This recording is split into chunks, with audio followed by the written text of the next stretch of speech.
Hi, ఇదిగోండి మీకు ఈ రెసిపీ చూపిస్తున్నాను ఒకటి. చూడండి, ఇది రాగులు తైదులు అంటారు వీటిల్ని. తైదు జావ వేసుకోవచ్చండి వీటితోటి. దీనిలో ఇదిగో జొన్నలు, తెల్ల జొన్నలు, ఇదిగోండి సజ్జలు అంటారు వీటిల్ని. ఈ మూడు కలిపి పొడి చేసుకోవాలి. ఇదిగోండి దానిలోకి ఇవి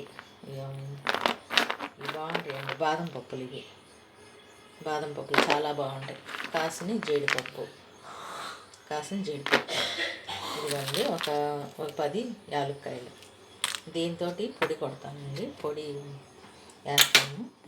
ఆ పొడి వేసినాక మీకు నేను చూపిస్తాను. చాలా బాగుండిద్దండి. ఇది చాలా అసలు ఒంటికి చాలా మంచిదన్నమాట. చాలా బాగుండిద్ది ఇది. అందులో ఎప్పుడు టిఫిన్ చేసిన తర్వాత ఒక గంటన్నర ఆగినాక కొంచెం జావ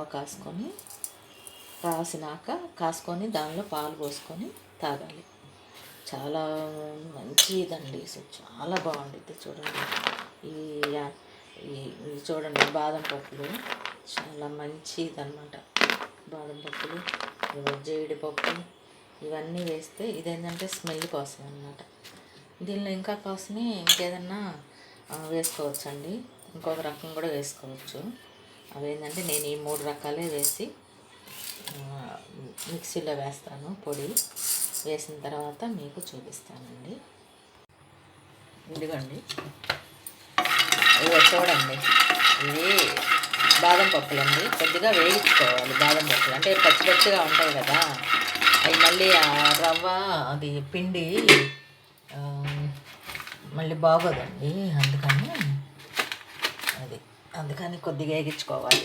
వేగించుకుంటే బాగుంటుంది అన్నమాట. అందుకని వేగిస్తున్నానండి. కొద్దిగా వేగిస్తే బాగుండిద్ది. ఇట్లా వేగించుకొని చూడండి, వేగిస్తున్నాను. కొద్దిగా వేగిస్తే లైట్గా, అంటే అంత నల్లగా వచ్చేలాగా వేగించలేదు. కొద్దిగా వేగించుకుంటే బాగుంటాయి అన్నమాట. అది ఇంకా మళ్ళీ అది నిల్వ ఉండాలి కదండి. పిండి దాదాపు ఒక నెలన్నర అట్లా ఉంచుకోవచ్చు. ఫ్రిడ్జ్లో పెట్టుకోవచ్చు. పిండి కొద్దిగా ఎక్కువ వేసుకొని ఫ్రిడ్జ్లో పెట్టుకోవచ్చు అన్నమాట.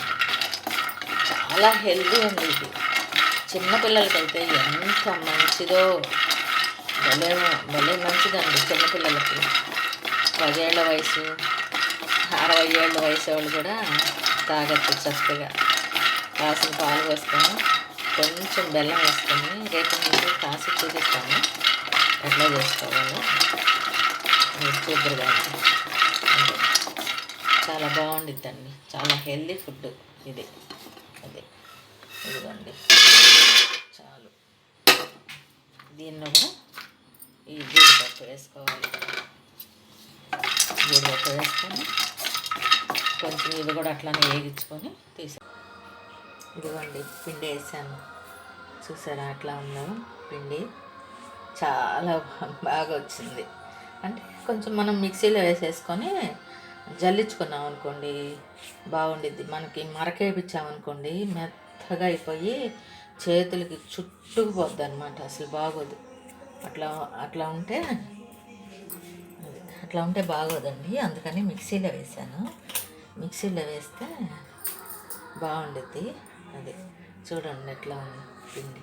ఇట్లానే ఉండాలి. ఇదైతే చక్కగా మనం ఎంత కావాలంటే అంత తీసుకొని మాది ఫ్రిడ్జ్లో అయినా పెట్టుకోవచ్చు. నెల రోజులు ఉండిద్దండి. ఎంత బాగుందో చూడండి. హలో, ఇదిగోండి చూడండి.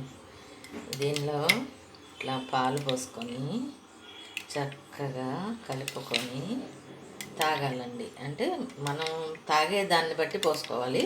కొద్దిగా పలుచగా ఉంటే కొద్దిగా ఎక్కువ పాలు పోసుకోవాలి. లేకపోతే మామూలుగా ఇట్లా తాగేసేయచ్చు. స్పూన్తో అయినా తాగచ్చు, మామూలుగా అయినా తాగచ్చు. చూసారా ఎంత బాగుంది. మీరు కూడా ట్రై చేసి మీ పిల్లలకి మీకు చక్కగా ఇవ్వండి. బాగుంటుంది. సరే.